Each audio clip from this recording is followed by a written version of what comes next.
주님이라고 고백합니다. 우리의 믿음과 신앙을 한 목소리로 고백하시겠습니다. 나는 전능하신 아버지 하나님, 천지의 창조주를 믿습니다. 나는 그의 유일하신 아들 우리 주 예수 그리스도를 믿습니다.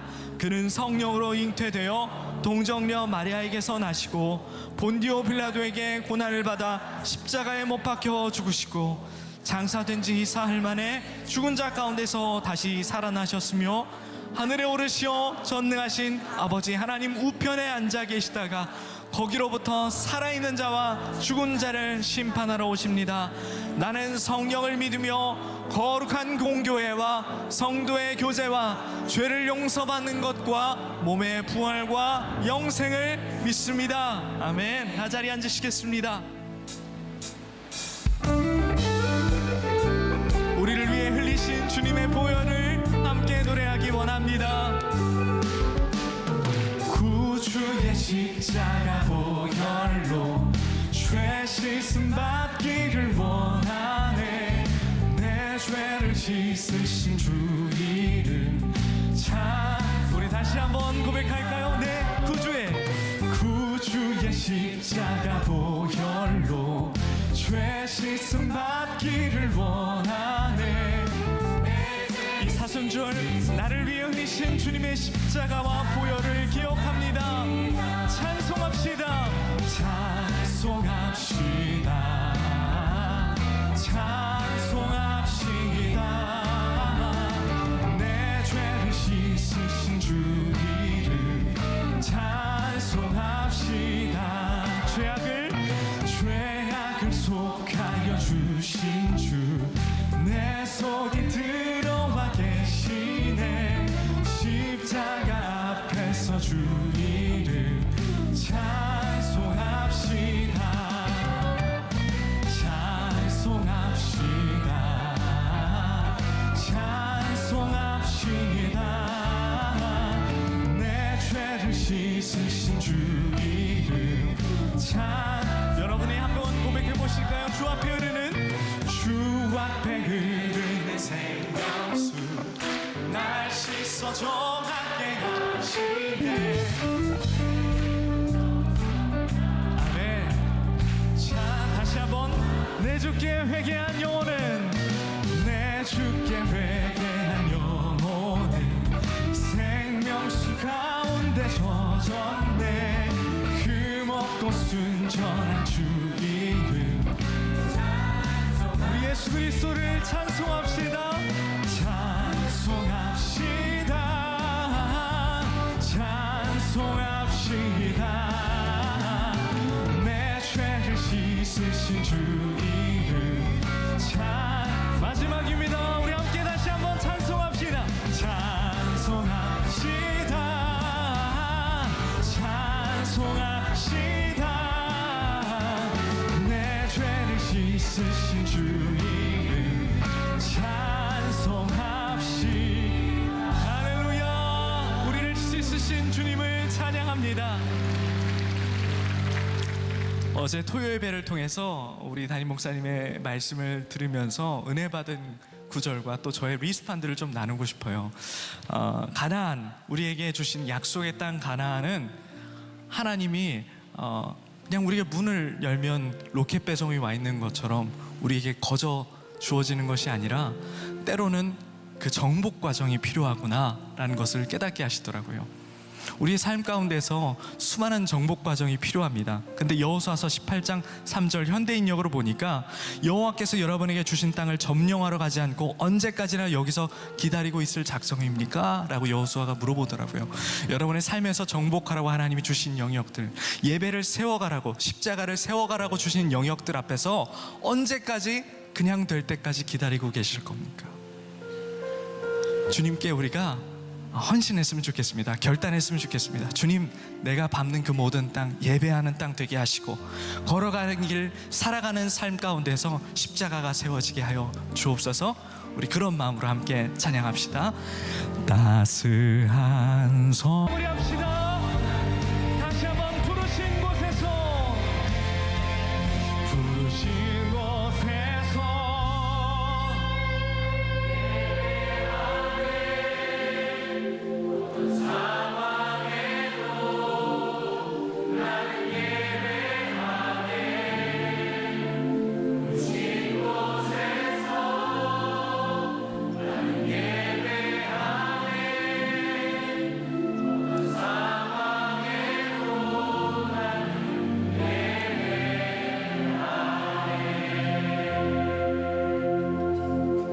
기도하시겠습니다. 하나님, 우리 삶 가운데 참 많은 원망과 불평이 있었음을 고백합니다. 예배가 세워지지 않는다고, 예배가 되지 않는 환경이라고 주님께 불평하고, 십자가가 세워지지 않는다고 불평하던 지난 날을 회개합니다. 하나님의 축복은 문 앞에 특급 배송으로 배달되는 것이라고 착각하던 것이, 하나님, 나의 지난 하나님 어리석음을 깨우쳐 주시니 감사합니다. 하나님, 우리가 축복의 땅을 만드는 자로, 예배하는 땅으로 세우는 자들로 되기를 원합니다. 마음을 장악하고 있는 미움과 시기, 질투, 교만악, 분노의 막독을 몰아내게 하여 주시고, 분투하기를 주저하지 않게 하여 주시며, 험한 십자가만 붙드는 자들이 되도록 인도하여 주시옵소서. 두 손을 들어 주님의 보호자를 만드는 일상의 예배자가 되게 하여 주시옵소서. 오늘도 하나님의 임재를 경험하는 예배자가 되기를 원합니다. 주님의 임재가 없이는 우리가 단 한 발짝도 세상으로 움직일 수 없사오니, 주여 우리에게 임재하여 주시고 우리와 함께 저 문을 나가 동행하여 주시옵소서. 주님, 우리와 세상 속에서도 함께하며 하나님이 예배 받으시는 그 임재를 경험케 인도하여 주시옵소서. 우리를 위해 이 땅 위에서 죽으시고 십자가를 참으신 우리 주 예수 그리스도의 이름으로 기도합니다. 아멘.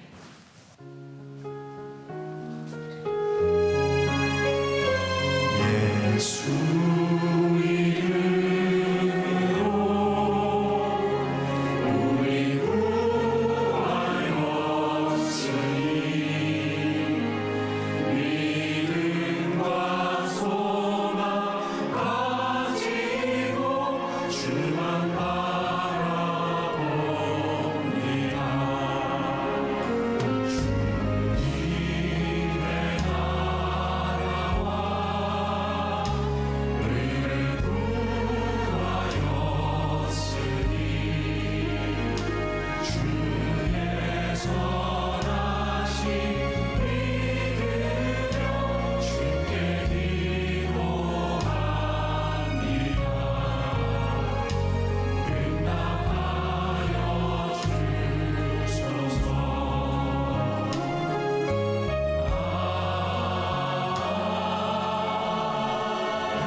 이제 오늘부터 시작해서 13주 동안 여러분들과 이제 새로운 말씀 시리즈로 들어가게 되는데, 전체적인 제목이 우리가 다시 꿈꾸는 교회입니다. 제가 이 설교하는 13주 동안 이제 교회론, 교회는 어떤 곳이냐, 특별히 우리 만나교회 공동체는 어떤 생각을 가진 사람들이 모여서 예배하고 사역을 하는가, 그런 우리 생각을 공유하는 그런 시간입니다. 제가 이 설교를 보통 평균적으로 보면 3년 주기로 계속 반복하고 있습니다. 왜냐하면 그만큼 중요하기 때문이죠. 뭐 내용들은 많이 바뀌었겠지만 중요한 목회 철학들이 들어있어요. 그리고 오늘 말씀의 제목은 우리가 꿈꾸는 진정한 예배 공동체라고 하는 것은 어떤 것인가, 이런 말씀을 나누게 될 텐데, 여러분들이 먼저 잘 기억해야 될 것이 있는데, 그건 뭐냐면 우리 교회에서 이야기하는 지금부터 13주 동안 나누는 목회 철학은 참과 거짓, 진리와 비진리에 대한 것이 아니에요. 이 땅에 많은 교회들이 있는데 만나 교회에서 예배드리는 사람들은 이 많은 교회 중에 이런 생각을 가지고 함께 신앙생활을 합니다라고 하는 우리 교회의 고백이기도 하고, 또 그런 생각을 아직 공유하지 못한 분들에게는 왜 만나 교회가 이런 일들을 하고 있는지를 여러분들에게 알려줄 수 있는 기회입니다. 굉장히 중요한 시간입니다. 13주 동안 여러분들이 전체적인 우리 목회 철학을 공유하게 될 거예요. 자, 우리가 오늘 읽은 본문 말씀 두 가지였어요. 마태복음 11장 28절, 우리가 잘 아는 오라 내가 너희를 쉬게 하리라. 또 마태복음 28장 20절에 가라 내가 너희와 함께 하리라. 이 두 구절은 만나교회가 처음 시작할 때 성전에 이 두 개의 성구를 걸고 시작했어요. 굉장히 중요한 거겠죠. 그래서 만나교회가 가지고 있는 중요한 목회 철학 가운데 하나는 오라 그리고 가라라는 거예요. 자, 오라라고 하는 것은 어떤 의미를 가지고 있냐면, 먼저 우리들이 하나님을 예배하는 공동체로 하나님이 우리를 초청하셨다. 어떻게 보면 프라이어리티에 대한 부분이에요. 그러니까 우리 만나교회에서는 예배가 제일 중요해요. 예배에서부터 시작돼요. 그리고 이 가라라고 하는 말은 어떤 의미를 가지고 있냐면, 우리를 부르신 하나님께서 선교적 사명을 가지고 우리를 세상으로 가라고 말씀하시는 거예요. 사명을 감당하라고 하는 거예요. 그러니까 우리가 예배드리는 이유는 뭐예요? 사명을 감당하기 위한 가는 공동체가 되기 위해서 오라, 가라라고 하는 두 가지의 긴장 관계를 가지고 있는 거예요. 자, 만나교회에는 미션 스테이트먼트가 있습니다. 하나님의 임재를 경험한 예배자들이 예수님의 말씀으로 훈련된 제자가 되어 성령님의 능력으로 지역과 세상을 섬긴다. 보니까 예배하는 공동체가 결국 섬김으로 이렇게 가는 그런 우리 교회 사역의 방향을 가지고 있는 거예요. 그래서 여러분들이 이 예배를 드리는 것으로 우리들이 신앙인의 본분을 다했다라고 하는 것이 아니라, 예배를 드리는 우리는 어떤 삶으로 나아가야 되느냐, 여기까지 가야 되는 거예요. 자, 오늘 말씀을 이렇게 설명할 수 있는 좋은 예화가 하나 있어요. 뭐 이게 진짜인지 아닌지 모르겠지만 아무튼 좋은 이야기가 되는 것 같아요. 벨기에의 수도 브뤼셀로 가는 기차 안에서 있었던 일화라고 해요. 한 승무원이 기차에 타서 승객들 표를 이렇게 하나씩 이렇게 점검을 하는데, 승무원이 계속 이거 이상하다, 이거 잘못 탔는데, 반대 방향으로 가는데 전체 한 칸을 다 검사를 냈는데 다 잘못한 거예요. 이쯤 되면 승무원이 내가 잘못 탔구나 이렇게 생각을 해야 되는데, 이 사람은 끝까지 모든 사람이 잘못됐다고 생각을 하고 사람들에게 여러분 큰일 났습니다, 다음 역에 내려서 기차를 바꿔 타세요 라고 이야기를 합니다. 뭐 이런 걸 우리가 또 확증 편향이라고도 이야기를 하고, 생각이 한번 딱 고정되면 잘 바뀌지 않는 것 같아요. 승무원이었기에 망정이지, 이 사람이 기차를 운전하고 있었다면 완전히 반대로 갈 수도 있었겠죠. 자, 우리들이 어떤 예배에 대한 생각을 가지고 있느냐에 따라 우리의 신앙의 방향성이 정해지고 있는 거죠. 그래서 여러분들에게 묻고 싶은 거예요. 이미 알고 있는 분도 있겠지만, 우리는 어떤 예배 공동체로 모였나요? 여기에 대한 답을 우리들이 가져야 되죠. 자, 예배에 대한 설교는 제가 이미 올해 첫 예배 때도 예배에 대한 설교를 했습니다. 제가 예배에 대한 이야기를 할 때마다 늘 인용하는 성경 구절이 있어요. 요한복음 4장 23절과 24절. 같이 봅니다. 자, 시작. 아버지께 참되게 예배하는 자들은 영과 진리로 예배할 때가 오나니 곧 이때라. 아버지께서는 자기에게 이렇게 예배하는 자들을 찾으시느니라. 하나님은 영이시니 예배하는 자가 영과 진리로 예배할지니라. 자, 성경 신약에서 예수님께서 예배에 대하여 말씀하신 것은 이거 딱 하나입니다. 제일 중요하겠죠. 사마리아 여인이, 우물가의 여인이 예수님께 와서 묻습니다. 어디에서 예배해야 될까요? 이 여인은 장소를 물었어요. 근데 예수님께서는 이렇게 말씀하세요. 아니, 너희들이 하나님께 어디에서 예배를 드리는지 장소와 건물이 중요한 것이 아니라 하나님은 영이시니 너희가 신령과 진정으로 예배를 드려야 해. 그래서 우리 교회는 예수님의 말씀에 근거해서 이런 목회 철학을 따르고 있는 거예요. 우리가 오늘 이 만나교회라고 하는 건물 안에서 예배를 드리지만 이 건물 안에서 예배 드리는 것이 본질이 아니라 오늘 우리들이 영이신 하나님께 신령과 진정으로 예배를 드리고 있는가.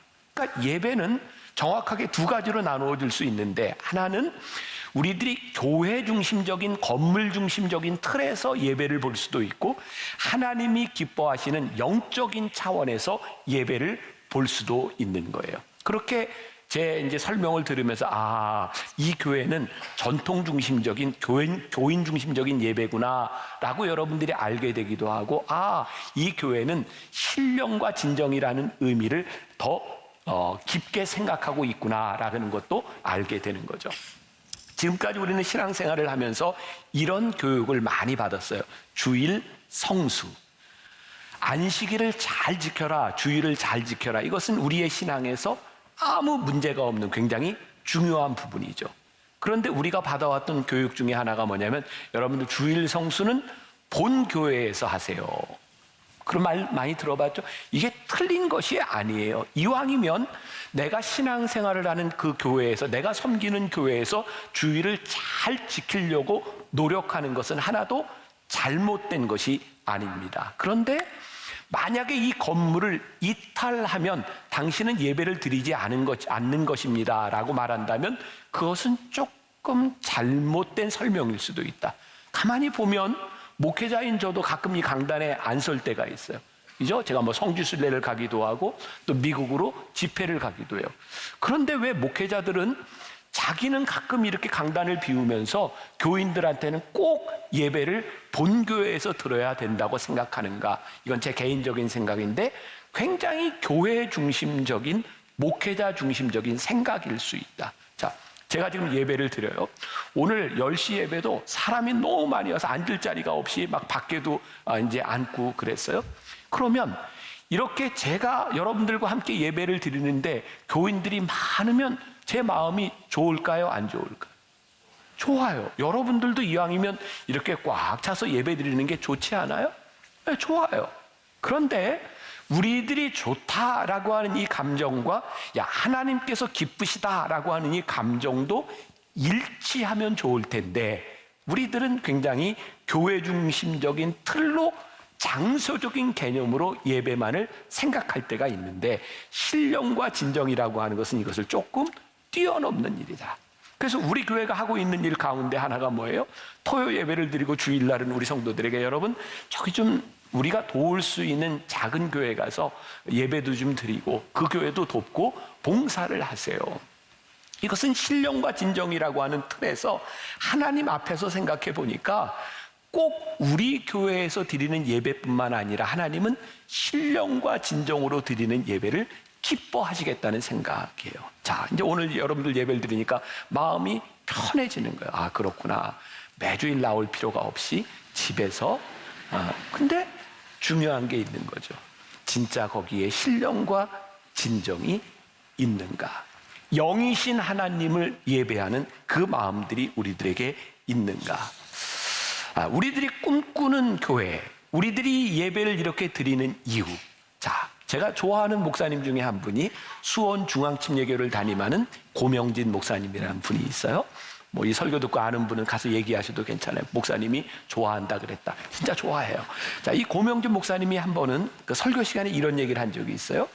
우리가 흔히 생각하는 것은 예수 믿는 사람과 예수 믿지 않는 사람으로 분류할 때가 있습니다. 그런데 이 분류는 잘못된 것입니다. 사실은 예수를 믿는 사람과 예수를 믿을 사람으로 분류하는 게 옳을 것 같습니다. 20년 동안 제가 만나교회 목회를 하면서 이 예배 사역, 제가 이 목회를 하면서 정말 힘썼던 것은 뭐냐면, 오늘 우리들이 예수를 믿는 사람들이 여기에서 예배를 드리고 있지만 우리 교회 예배는 아직 여기에서 예배를 드리지 않는 사람들을 위해서 어떻게 준비할 것인가, 그것이 우리 교회 예배 사역에 굉장히 중요한 것이었어요. 그래서 우리가 두 가지를 생각해야 되는데, 하나는 예수 믿지 않는 사람들을 예배 공동체로 인도하기 위해서는 먼저 그 사람들의 영혼을 사랑하는 마음이 우리들에게 있어야 돼요. 두 번째, 이 사람들이 이 교회에서 예배를 드릴 때 적응할 수 있도록 준비하고 우리들이 드리는 예배의 형식들을 좀 적응할 수 있는 방식으로 우리들이 바꿀 필요가 있어요. 저희 교회 예배를 여러 번 드리지만 사람들이 이제 가끔은 그런 이야기를, 만나교회는 왜 이런 예배를 드리나요? 이런 예배라고 하는 말에 중요한 우리들이 추구하는 목적이 있어요.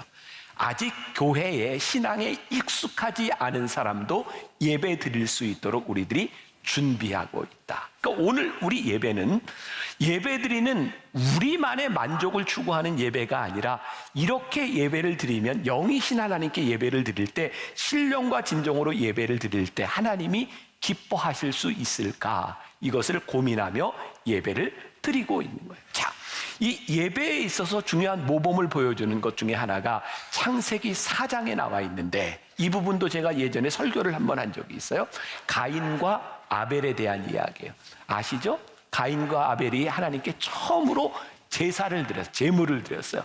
근데 하나님께서 아벨의 제물은 받으시고 가인의 제물은 받지 않으셨어요.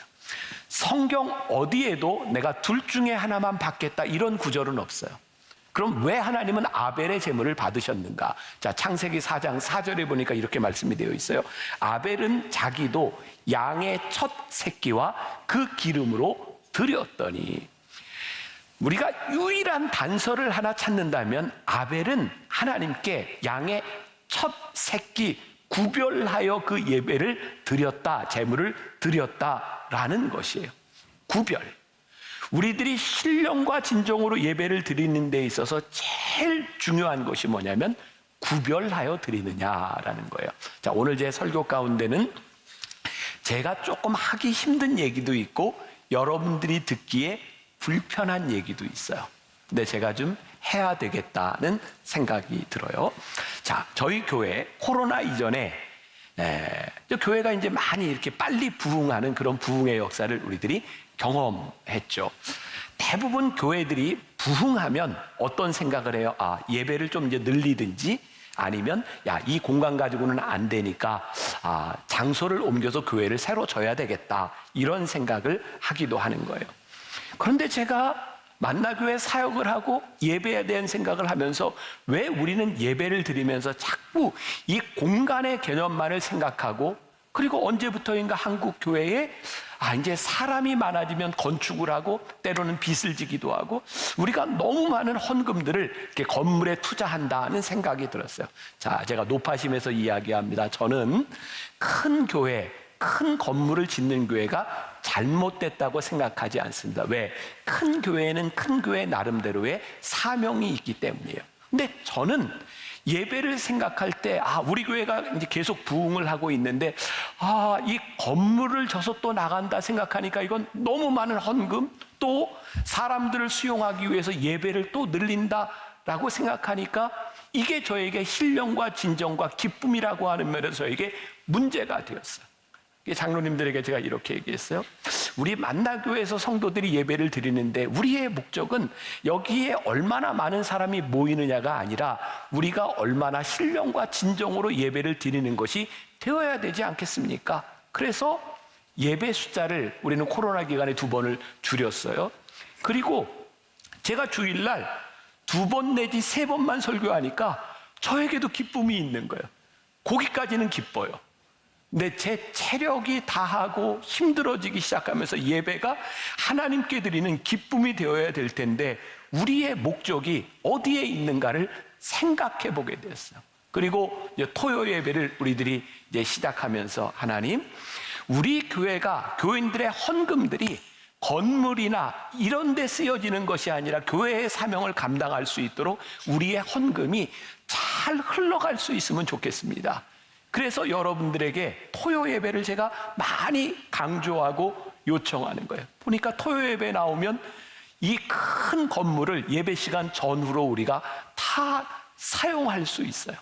그게 우리 인간의 편의적인 생각으로 안식일을 대체해서 내가 토요 예배를 드리고 내가 쉬어, 이런 개념이 아니라 우리들이 하나님 앞에 구별된 시간을 우리들이 헌신하면서, 여러분들 중에 조금이라도 신앙의 연조가 조금 깊은 사람이라면 그렇지 못한 사람을 위해서 우리가 토요일에 예배드리고 주일날 하나님이 기뻐하시는 일을 위하여 헌신할 수 있다면 우리들은 얼마든지 이 공간 안에서 공간적인 예배가 아니라 신령과 진정으로 하나님을 예배할 수 있겠다. 그러니까 우리들이 교회 중심적인, 건물 중심적인 교회에서 형식화되고 전통적인 생각을 가지고 있었던 우리의 생각이 아니라 하나님이 기뻐하시는 일이 무엇일까를 생각하면 교회는, 예배는 새로운 지경을 많이 열어갈 수 있겠다는 생각이 들었어요. 그래서 제 마음에 우리 교회가 추구하는 중요한 예배의 원칙은 신령과 진정으로 어떻게 하나님을 예배할 것인가, 어떻게 예배드리는 것이 하나님이 기뻐하실까, 그것을 우리들이 생각해야 되겠다. 그리고 성경을 보니까 예배 안에 하나님을 찬양한다, 예배에 가장 중요한 요소가 들어있는 부분이 시편이거든요. 시편에 하나님께 이렇게 찬양하고 감사라고 하는 말이 112번 등장합니다. 여러분, 하나님께 찬양한다라고 하는 말이 감사한다, 이런 의미거든요. 예를 들어서 시편 100편 4절에 보니까 감사함으로 그의 문에 들어가며 찬송함으로 그의 궁정에 들어가서 그에게 감사하며 그의 이름을 송축할지어다. 이런 감사가 수없이 많이 나오고 있어요. 감사와 찬양인 거예요. 저에게 그런 꿈이 있는 거예요. 하나님, 우리 교회 예배 공동체에서 우리 성도들이 예배할 때 정말 하나님께 감사하고 찬양하는 일들이 일어났으면 좋겠습니다. 그리고 보니까 감사하고 찬양하는 모습 같이 한번 상상의 나래를 펴고 한번 보세요. 여러분들 하나님께 감사합니다 라고 표현할 때 머리를 푹 숙이고 감사합니다 이러세요. 감사합니다 이러세요. 네. 하나님을 찬양합니다. 찬양할 때 하나님을 찬양하며 손을 벌리면 우리들의 어깨가 펴지고 목이 곧게 펴져요. 어떤 목사님은 이런 얘기예요. 우리들이 예배 드릴 때 올바른 자세야말로 가장 건강한 자세다. 생각해 보니까 그래요. 우리들이 하나님을 찬양합니다 이렇게 하지, 하나님을 찬양합니다 이러는 사람은 없는 것 같아요. 우리가 진짜 찬양과 감사로 하나님 앞에 예배로 나아갈 때 우리의 몸의 자세와 우리의 얼굴들이 얼마나 밝은지 몰라요. 그런데 저희가 이제 이런 예배를 드리기 위해서 우리 만나 교회에는 그런 표현을 종종 써요. 우리는 예배에 목숨을 겁니다. 그러니까 얼마나 열심히 준비하는지 몰라요. 사실은 지금 한국 교회에 많이 이제 보편화되어 있지만, 제가 25년 전 이제 공부를 마치고 한국에 들어왔을 때 청년 사역을 시작할 때 처음으로 예배 콘티라는 걸 만들었어요. 지금은 많이 익숙해져 있지만 그때는 예배 분단위, 초단위까지 해서 잘 콘티를 짜서 이렇게 FD, PD가 있는 것처럼 그렇게 예배를 준비해서 드렸어요. 그리고 제가 1999년에 현대예배, 열린예배라는 책을 쓰면서 그 콘티를 소개를 했어요. 여러분들은 지금 저자 직강 내지는 그런 교회에서 예배를 드리고 있는, 근데 그런 예배가 이제 지금은 많이 보편화되었지만, 그때 저희가 이렇게 콘티를 만들어 드리는 예배를 보면서 사람들이 이런 비난을 했어요. 만나교회 예배는 쇼입니까? 콘티가 뭡니까? 성령의 인도하심을 따라야지. 그런 질문을 하는 목회자들에게 제가 늘 이런 얘기를 했어요. 한번 철저하게 준비해 보십시오. 그러면 성령님이 어떻게 인도하신지를 경험할 수 있습니다. 내가 철저하게 준비했는데 때로는 하나님께서 내 준비대로 일하시지 않음을 보면서 우리는 깨달아요. 아, 하나님이 내 준비대로 일하시는 분이 아니구나. 혹은 철저한 준비 가운데 역사하시는 하나님을 우리들이 경험하기도 해요. 그런데 최선을 다해 준비하지 않는 사람들은 성령님께서 우리의 최선을 쓰시는지 안 쓰시는지 경험할 기회조차 없어요. 그래서 우리 교회에서는 우리는 예배에 목숨을 겁니다. 그리고 철저하게 준비하는 거예요. 그리고 준비하는 이유가 뭐냐면 아직 교회에 들어오지 못한 사람들을 위하여 우리들이 어떻게 예배를 준비할까. 자, 오래된 이야기죠. 제가 예화로 썼던 기억이 나요. 제가 청년사역 처음 할 때 25년 전이에요. 지금까지 틀로 생각하면 안 되고 청년 예배를 드릴 때 찬양하던 우리 여자 청년 하나가 노란 물을 들이고 이렇게 찬양을 할 때 성도들 중에 막 저한테 어떻게 찬양하는 애가 저런 노란 물을 들일 수 있어요. 막 이렇게 얘기를 할 때였어요. 그때 제가 대예배 설교하면서 그런 얘기를 했어요. 여러분들 참 나쁜 거 아시죠? 청년들한테 너희들 하나님이 주신 대로 살아야지 왜 자꾸 염색하냐 그러면서 왜 자기들은 흰머리를 검게 염색하냐고.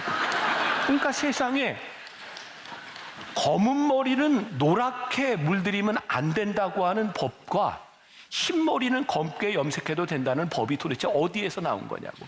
보니까 이게 진리에 대한 부분이 아니라 우리들이 생각하고 있는 내 관념에 대한 부분이에요.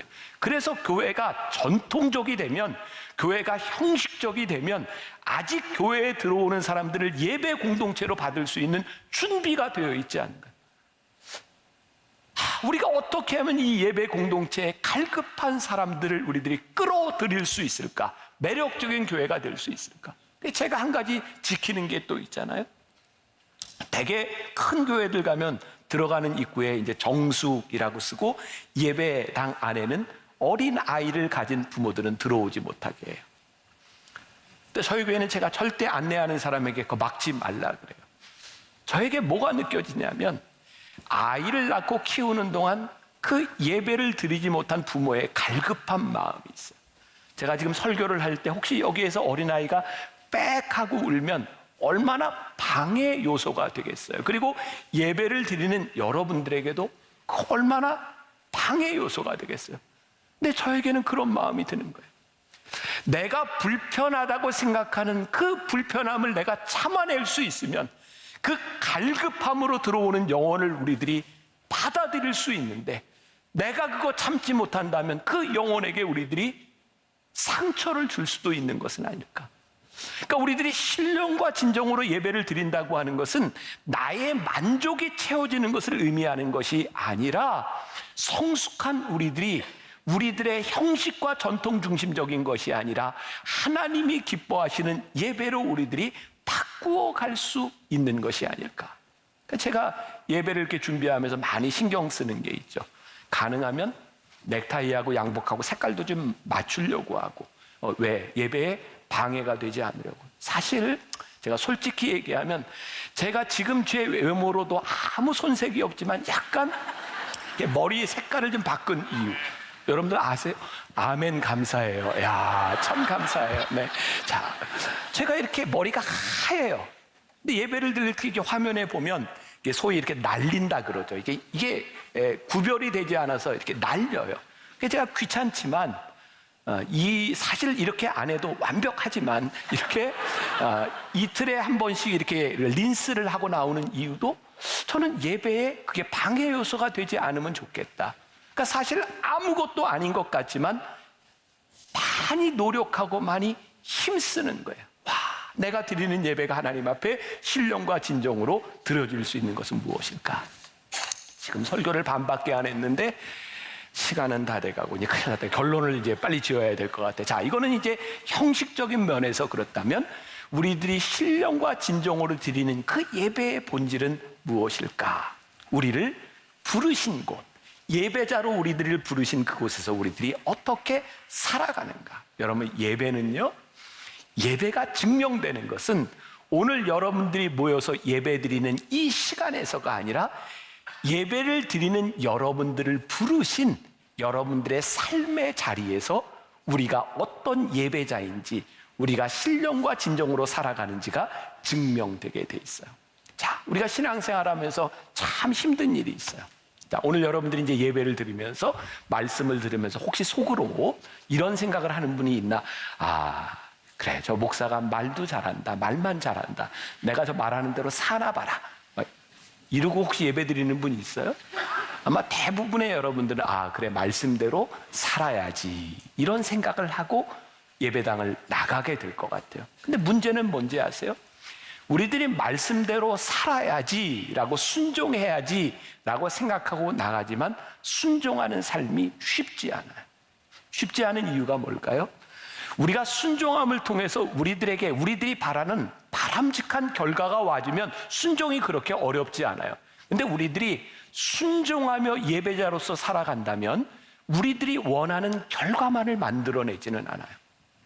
성경에 보니까 하나님 앞에 순종하는 삶을 통해서 축복을 받은 사람도 있지만 순종하는 삶을 사는 것 때문에 참 힘들게 살았던 사람도 있어요.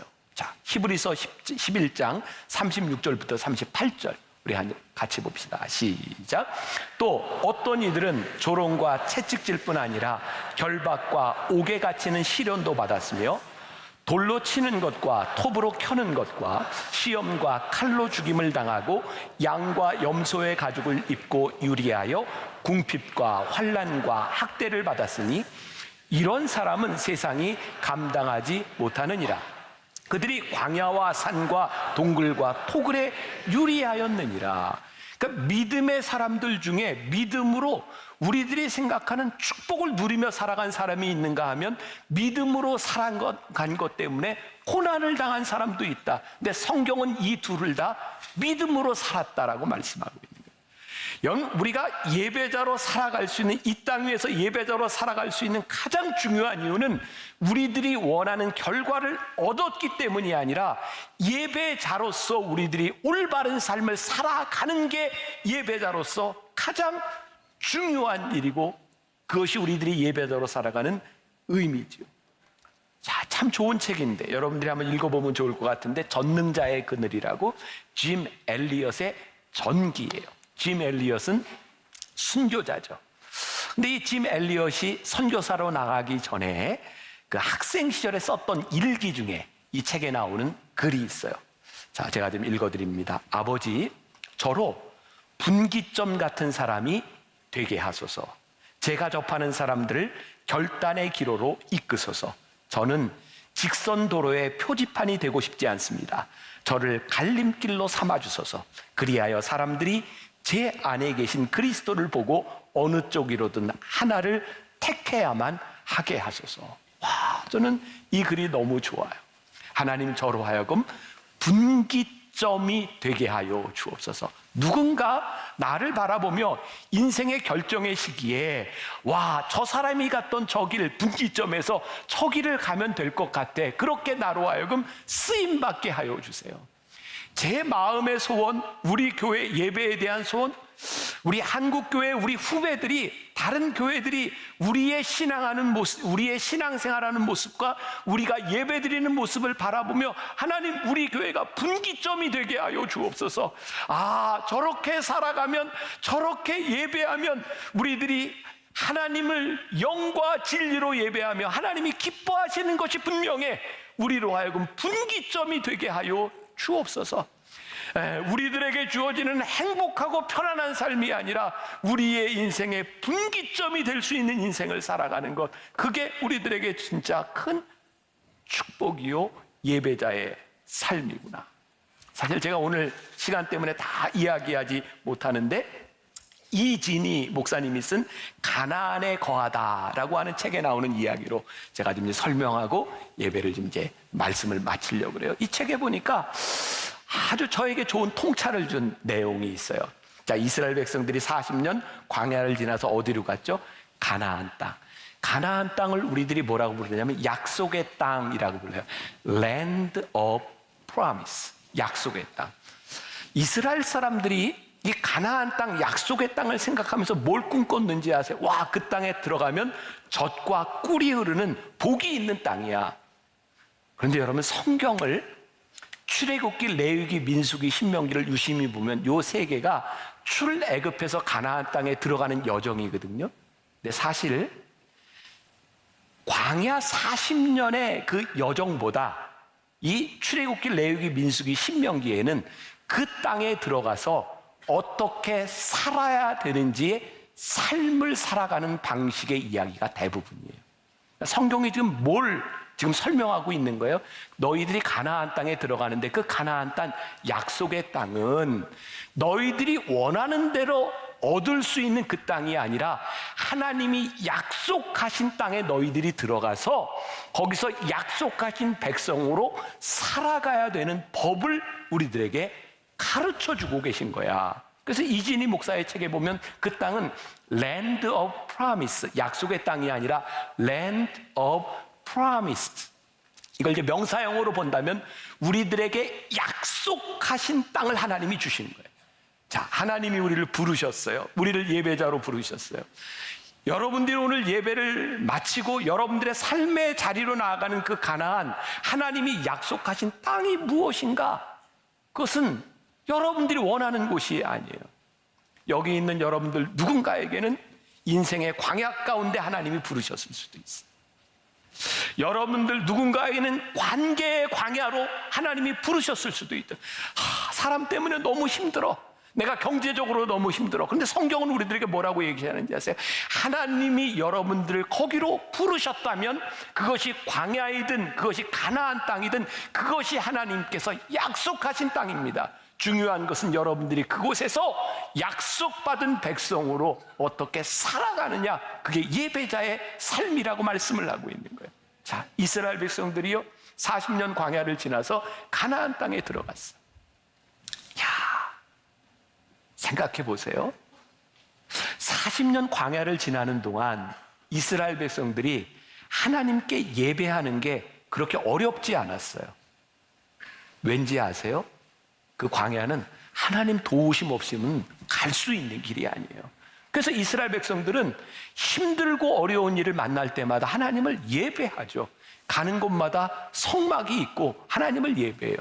근데 가나안 땅에 딱 들어갔더니 그 땅은 어떤 땅이냐면 40년 동안 유목 생활을 하면서 하나님의 장막을 따라다니면서 법궤를 따라다니는 삶이 아니라 그 땅에 딱 가보니까 농사를 짓는 땅이네.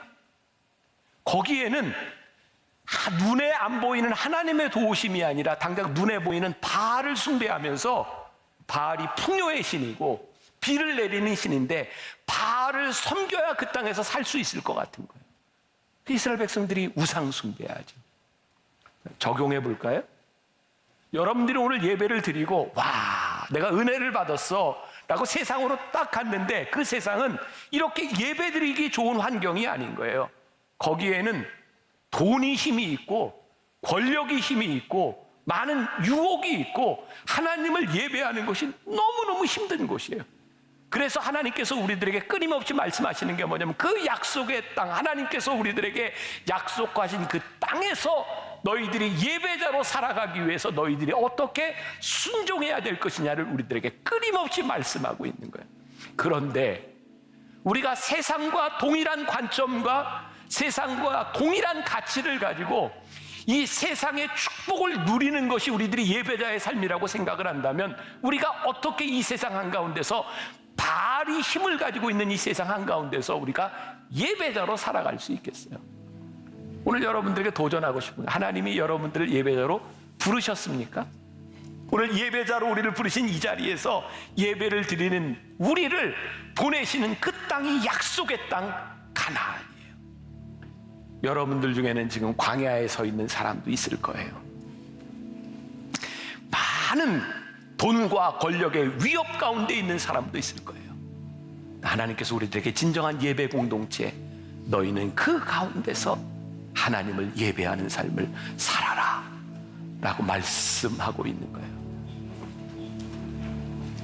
우리 만나교회 특징 중에 하나가 여기 이렇게 십자가가 있어요. 만일 여러분들이 예배자가 되어 이 세상에서 치열하게 광야 한가운데서 내가 유혹에 넘어가지 않으려고 치열하게 순종하며 살아가려고 싸움을 하고 이 성전에 들어오는 순간 여러분들이 저 십자가를 보면 십자가가 뭉클하게 다가올 거예요. 하나님, 제가 이 세상에서요 흔들리지 않고 넘어지지 않고 제가 순종하며 살다가 이 자리에 나왔습니다. 그때 십자가가 우리들에게 뭉클하게 다가오죠. 그 눈물이 확 쏟아져요. 진정한 예배 공동체에는 눈물이 있고요, 감사가 있고요, 감격이 있는 거예요. 다음 주에 여러분들이 이 예배 가운데 들어올 때 여러분들 약속하신 땅에 부르신 하나님 말씀에 의지하여 살아가다가 그냥 성전에 들어오는 순간 우리의 가슴이 뭉클해지는, 제가 그렇게 예배자로 살다 왔습니다, 고백이 여러분들에게 있기를 주님의 이름으로 간절히 축원합니다.